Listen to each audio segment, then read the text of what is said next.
Hey YouTube, and welcome to the first episode in a long time of Tech Today. Now, I don't really want to waste any time on introductions or explanations right now. I just kind of want to dive right back into where I left off 5 years ago with technology unboxings and reviews and giveaways. And as you can see behind me, I've got a lot more to talk about now. So I thought it'd only be fitting to have this episode, after a 5-year hiatus, be about the exact same thing my last episode was, and that is an iPad unboxing. And I've also got something a little extra. So, let's dig in. Alright, so today we're going to be unboxing the 12.9-inch iPad Pro from 2017. This thing just came out today, and it's going to be replacing my iPad Pro from a couple years ago. Now, one thing that's changed since I did my last unboxing video 5 years ago, Apple has this really nice little pull tab here that makes it super easy to open their packages now, and makes it so I really don't need to pull out a knife for this step. Alright, and let's take a look inside the box here, and let me get it lifted up. There's the first look at our iPad Pro, and well, that's nice.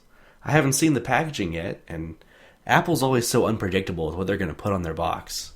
But I really like this graphic. And here's the specs. It's 256 gigabytes, Wi-Fi only. I've never really had a need for LTE because I have my iPhone with me if I go anywhere. Let me pull out my knife and we'll slice into this box here. Well, hopefully not the box. We'll just get this plastic cut off and pulled out of the way. There's not going to be a lot to see once we open this up though. Just the iPad and the cables. Like every Apple product ever. Let's get our first look at the iPad here. I did opt for the space gray model this time, which is really, really sleek looking. A lot better than my gold one that I had a couple years ago. And wow, I don't know if this is true or not, but it feels just a little bit lighter than last year's model. It does have, unfortunately, this little camera bump right here. That's because this iPad has the iPhone 7 cameras, both on the back and front. I'm not super happy about the bump, but the resolution boost is going to be awesome, especially with the AR in iOS 11. Alright, and of course the little instructions, and actually I'm not even sure if Apple gives you Apple stickers anymore. Let me take a look and... oh yeah, still get the Apple stickers. I think I have 100 of these by now, and nowhere to stick them. Get the little charging brick. And lightning cable. I'm not going to be using these. I've opted for the USB-C charger just because it's a little faster than this. And of course that's everything you get in the box. So let's get this plastic peeled off of the iPad here. I'm really anxious to see the 120 Hz display on this thing. I've heard from other reviewers that it's incredibly smooth to use. And I'm really excited to use that in conjunction with the Apple Pencil.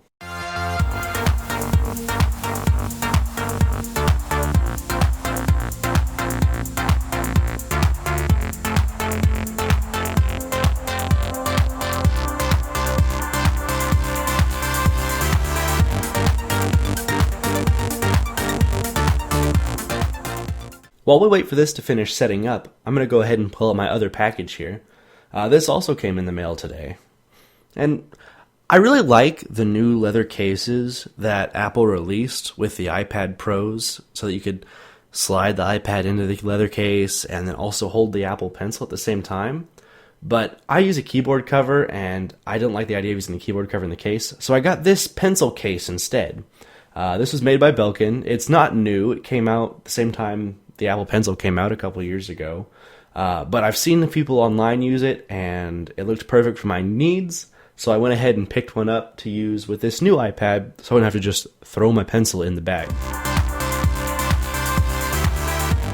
So this case has a really nice soft touch rubber top and a glossy plastic bottom here. Let me get this plastic peeled off all the way. There we go.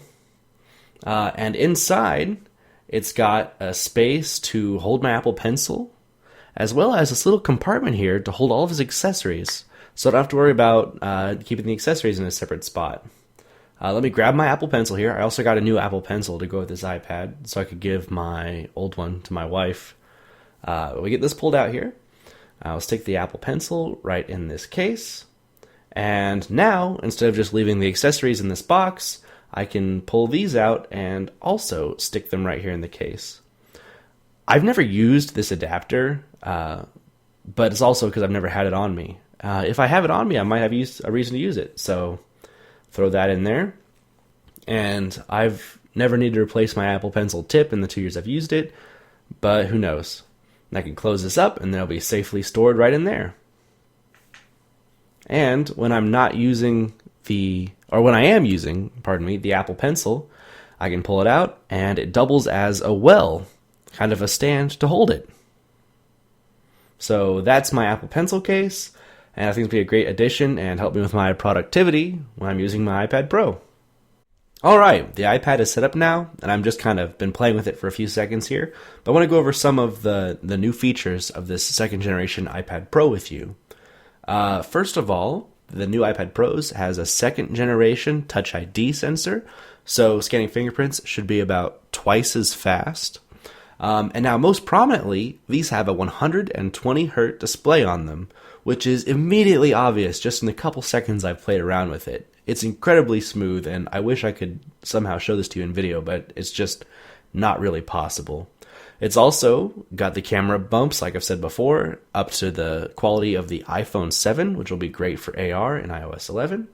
Also has the True Tone display, and of course the A10X Fusion chip, which is Apple's fastest silicon by a long shot. This thing even outpaces some laptops. Well, that's about all there is to see as far as the new iPad Pro goes. In the future, I'd like to make some videos on my workflows and use cases for the iPad Pro, because it's pretty effectively eliminated my need to carry a laptop around, at least in most cases. So the only thing left to do today is to put this box with all of my other ones. Alright, that's going to wrap it up for me today. I'm going to be updating that iPad to the developer beta of iOS 11 really soon, and I'll be bringing you a review of that. I hope you enjoyed. I can't wait to start making videos again. It's really good to be back. So thanks for watching.